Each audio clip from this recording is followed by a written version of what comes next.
আসসালামু আলাইকুম। আমি ইমরান আহমেদ আপনাদেরকে স্বাগতম জানাচ্ছি আজকের এই ভিডিও টিউটোরিয়ালে।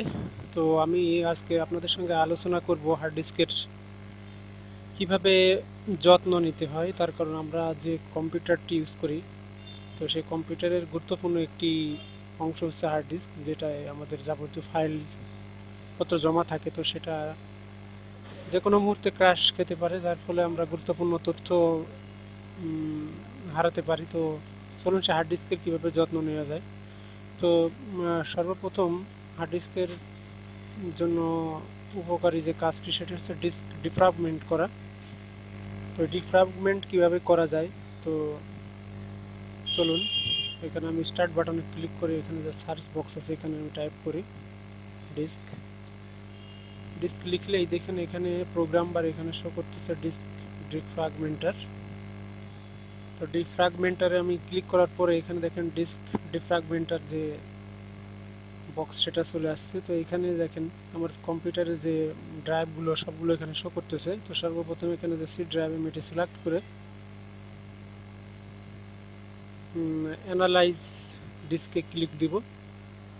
এখানে অ্যানালাইজ শুরু হয়ে গেছে। এখানে প্রোগ্রেসে দেখা যাচ্ছে 20% অ্যানালাইজড হয়েছে।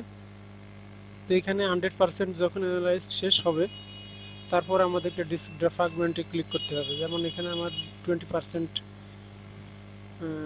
এখানে আস্তে আস্তে বাড়বে, কিছুক্ষণ সময় নিবে, যেহেতু আমার সি ড্রাইভে একটু মোটামুটি লোড আছে, যার কারণে এটা একটু সময় নিবে। তো আমি জাস্ট দেখাচ্ছি আপনাদের কীভাবে কাজটি করতে হয়।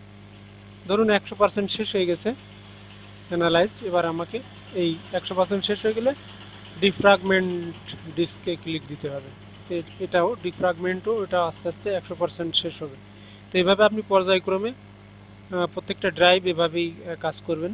তো তার আগে আপনাদেরকে জানিয়ে কি ডিফ্রাগমেন্টার হচ্ছে, আমরা কম্পিউটারে যখন প্রচুর কাজ করি, প্রচুর পরিমাণে ফাইলের আমরা কাজ করি, কাজের সময় এই ফাইলগুলো এলোমেলো হয়ে যায়, ছড়িয়ে ছিটিয়ে যায়। তো ডিফ্রাগমেন্ট করলে সেই এলোমেলো ছড়ানো ছিটানো ফাইলগুলো আবার এক হয়ে যায়।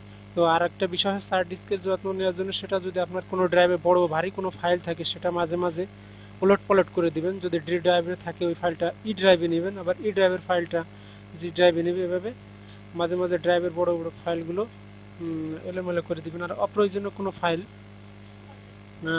কম্পিউটার হার্ড ডিস্কে রাখবেন না। তো বন্ধুরা, এই ছিল আজকের এই টিউটোরিয়াল। তো আগামীতে আমি নতুন কোনো টিউটোরিয়াল নিয়ে আপনাদের সঙ্গে হাজির হব। যদি চ্যানেলটি ভালো লাগে তাহলে অবশ্যই সাবস্ক্রাইব করবেন। ধন্যবাদ সবাইকে।